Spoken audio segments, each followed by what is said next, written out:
Cast your minds back to the turn of the millennium when LEGO was barely being kept afloat by marketing the bollocks off a George Lucas property and were desperately searching around for a means of making money without having to bend the knee to Lucasfilm.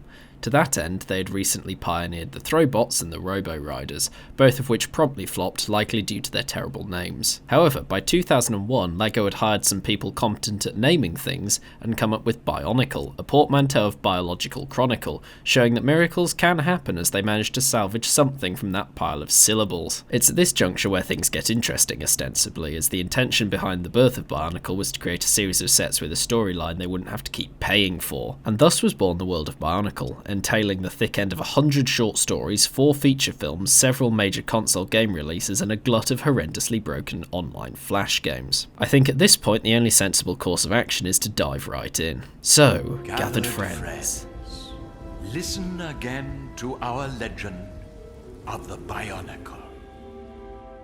The legend begins in The Tale of the Tower, or so the subtitle assures me, the maiden novel by Kathy Hapker, which opens with the immortal words, "A beach."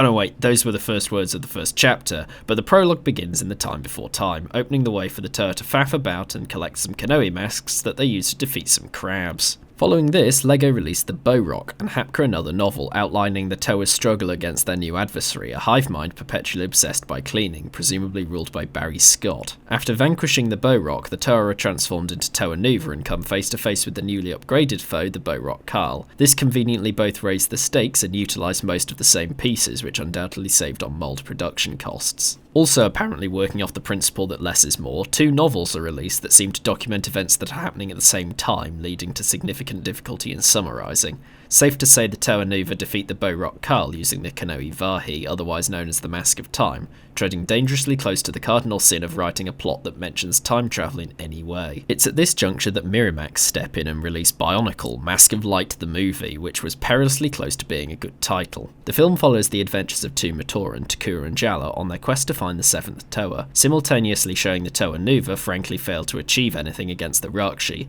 who shove a staff up the Tower's collective arse until Takua dons the Mask of Light, becoming Takanuva and triumphing over Makuta, who is evil by virtue of representing Shadow and the fact that his legs take several instruction pages to build, which is typically an early warning sign. Things now take a turn for the convoluted as we turn our attention to Turaga Vakama, an elder of Bionicle society, and a charmingly simple set which I'm sure helped greatly with bailing water out of the sinking ship that was LEGO in the early 2000s. Only after Makuta has been defeated does he feel the need to pipe up and mention that he and his colleagues had also once been Tower and that the current lot should totally listen to their kick-ass story, or words to that effect, not least because it contains pertinent information that would have been really useful a few hours ago, but never mind. Enter the Tower Metru, and enter also Greg Farshty, the man replacing Kathy Hapker, who may have already written one of the novels at this point, though the fan wiki and the inside cover of the book seem to disagree on this one. The Tower Metru elected Tower by Toa Lacan, who is a Tower from another time, which brings us into the treacherous waters of nestled flashbacks, and you're going to start needing a flowchart to keep up with this ancient oral tradition,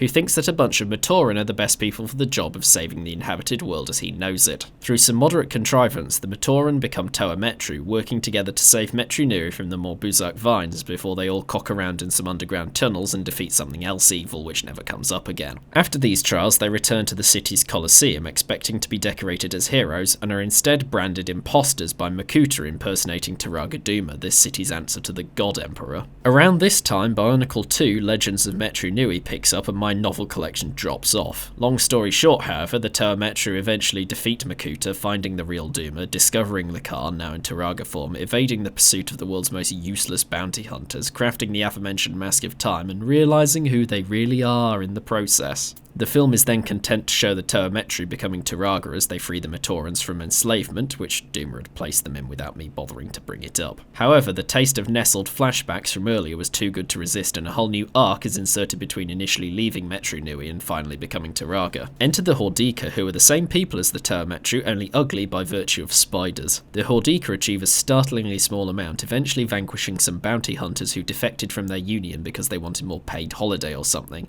and colonise the empty Metru Metru Nui with their armies of Visorak seemingly for want of something to do. After triumphing, the Toa are restored to non-ugly forms and get busy moving all the Matoran back to Metru Nui, finishing just in time to free them all from their enslavement, and we're right back where we started. That is, if it weren't for Adventures number 10, Time Trap. This story pitches in right before Vakama can finally take a break and makes him recover the Mask of Time from Metru Nui, during which we find out that the shady bounty hunter union noted earlier is called the Dark Hunters, which is either apposite or creatively bankrupt. Tying all these plot threads into a tidy noose, we return to the present where the Matorans of Metru Nui return to Metru Nui to fumigate it of spiders, only for Vakama to let the Toa Nuva in on the secret that Metru Nui, the spirit, not the island, is dying, and that they're the world's last hope, presumably because they're the only ones around over 5 foot tall. To this end, they get in some funky canisters and travel to the island of Voya Nui, where they are assured can be found the Mask of Life, a mask so powerful it can be used to kill things on a whim and create new plot threads in times of need.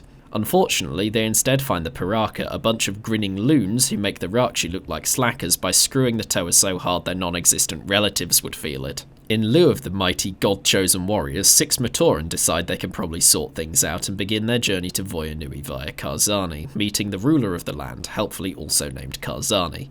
Unfortunately, Karzani is essentially purgatory, so the Matoran have to escape it in some funky canisters of their own, bound for Voya Nui. En route, however, their canisters are struck by lightning from the Red Star, a plot device that creates new playsets when the gods decree it profitable. The newly created Anika are powerful enough to overcome the Piraka with the help of a man with a big axe, finally finding the Mask of Life.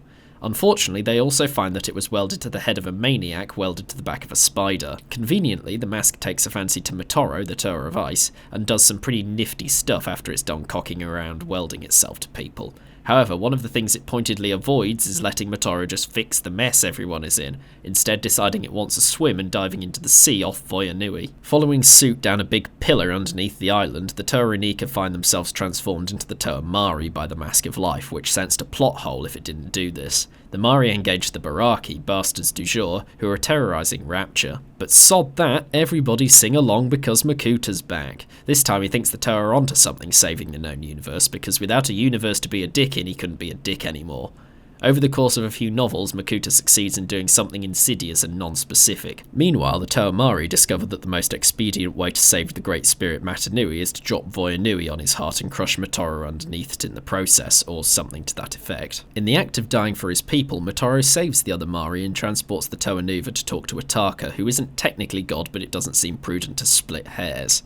Ataka gives the Nuva some magical plot hole deflecting armour and sends them to where Motoro died, a sort of strange cavern that acts as the heart of Metru Nui. Here they are expected to use the Mask of Life to not simply put Metru Nui on life support, but to reawaken him properly. Apparently struck with inspiration, LEGO now begins releasing 3 good guys and 3 bad guys per set, and thus the Fantoka are born. In this tradition-defying period, the Toa fight the bad guys. Meanwhile, the Mask of Life makes itself a Toa from scratch, who rapidly becomes the most capable being in the universe as it can simply kill things by thinking really hard. Also meanwhile, the 3 other Toa Nuva are messing around down in the swamps with the other 3 bad guys, who we are at some point told are actually all Makuta, and that Makuta is more of a family name, and that the Makuta called Makuta is actually called Pteridax. This doesn't matter though, as no sooner do we learn all this than the Toa gain entry to the Codex, where Metru Nui's ECG is stored.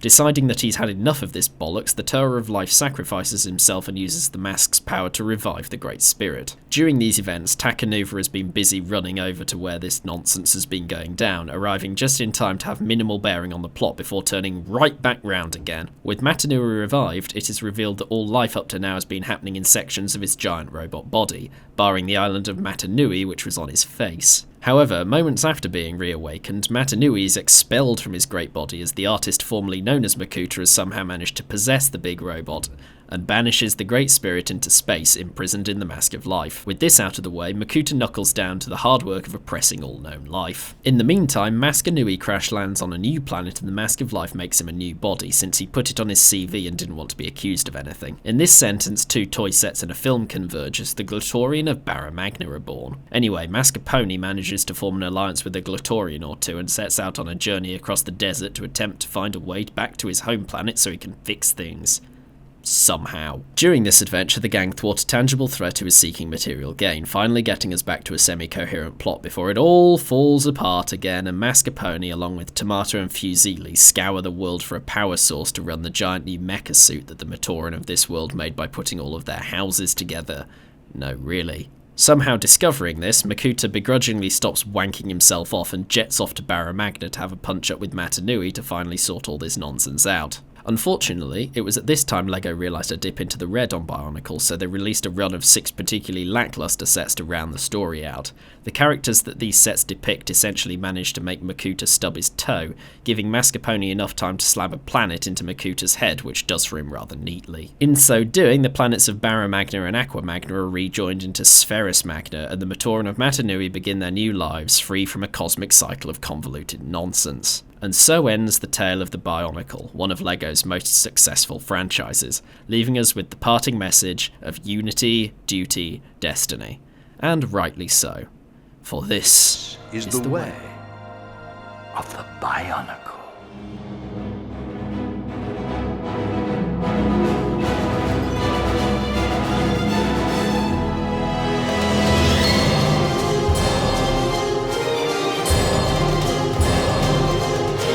Sorry? What's that? There was some Bionicle reboot in 2015? That's nice.